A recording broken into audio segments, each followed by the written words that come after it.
मैं जा रहा हूँ उस मोटर को बंद करने। શું કે યુટ્યુબ ફેમિલી મજામાં? આપણા બ્લોગ જોતા હોય બધા મજામાં જ હોય. તો આપણે જવાનું છે અત્યારમાં ખેતરમાં, કારણ કે આપણું મસ્ત મજાનું ગુડ મોર્નિંગ થઈ ગયું છે, તમે જોઈ શકો છો. પછી આપણે અત્યારમાં જવાનું છે ખેતરમાં, કારણ કે મારા કાકા ક્યાંના ઘઉં પીવડાવવા ગયા છે, તો હું અત્યારે જાઉં છું એમનું ભાત અને પાણી લઈને. એટલે ઘરે ગુચિયાડા ને એવું વાળી. તમે આજનો મારો બ્લોગ જોવાનું ભૂલતા નહીં, બહુ મજા આવશે. કારણ કે ખેતરમાં કેવું કેવું કામ હોય એ તમને પહેલી વાર ખબર પડશે. તો ફાઇનલી ગાઈસ આપણે ખેતરમાં આવી ગયા છીએ. હું તમને મારા ઘઉં બતાવું, હજુ તો ઉગ્યા નથી, પીવરાઈને મીક્યું છે. જુઓ 8 વીઘા પીવરાઈને મીક્યું અને બીજું પીવરાવાનું બાકી.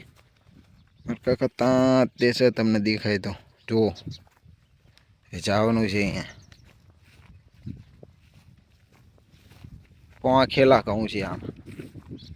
તો તમારે ગારા જોઈ ખેતર હોય તો ઘઉં વાવવા પડે.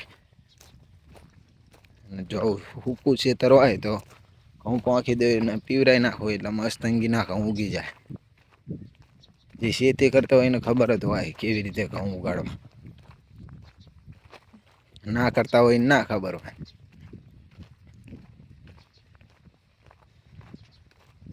તો ક્યાર ન કરી ગયો તો એટલે મારા કાકા મને એમ કહે છે તું કે ક્યાર નહોતું ગયો તો આપણે ને ખારપવી પડશે.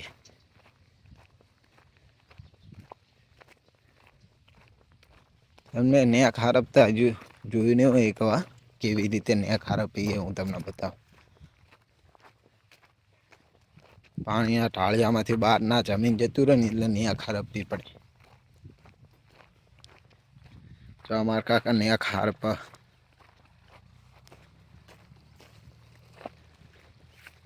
પાણી થઈ ગયું ચાલુ મોટા ખેતર, હજી નાના ખેતર પીવરાઈ નાખ્યા.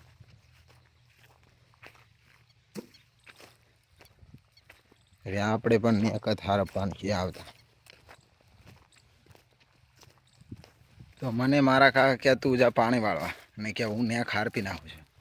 તો આપણે આવી ગયા છીએ પાણી વાળવા. તમે જુઓ જેટલો ચહેરો કરવાનો એ બધી ધ્યાન રાખવી પડે, નકર ઘઉં બધા બળી જાય આમાં. ના ખબર હોય કહી દઉં તમને. તમે મારા વિડીયો જોવો ને એટલે હું તમને કહેવું આવું બધું કરવું પડે તો ખેતરમાં ઘઉં પાકે. આપણે તો આવી ગયા પણ હજુ પાણી આવ્યું નથી, પોક્યું નથી પૂરું. પાળિયામાં પાણી જ નહીં પહોંચ્યું, ક્યાં પાણી વાળવા જાય. કેટલો બધો કચરો અહીં આવે છે. બધો કચરો કાઢવો પડે, પાણી જવા જ ના દે આગળ.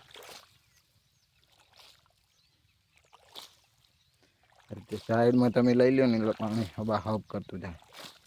જો આ બધા ડાંગીરના પોથા. હું નહીં કહેતા પોથા એટલે શું, તો પોથા એટલે આવી રહ્યું જોઈ લે થાય. અને ડાંગીરના પોથા કહેવાય.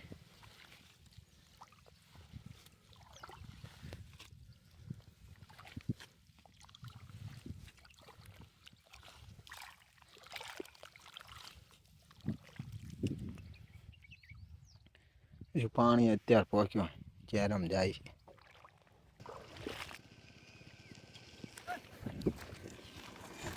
मैं जा रहा हूँ उस मोटर को बंद करने। या बंद, यहाँ से पानी आगे नहीं जाएगा।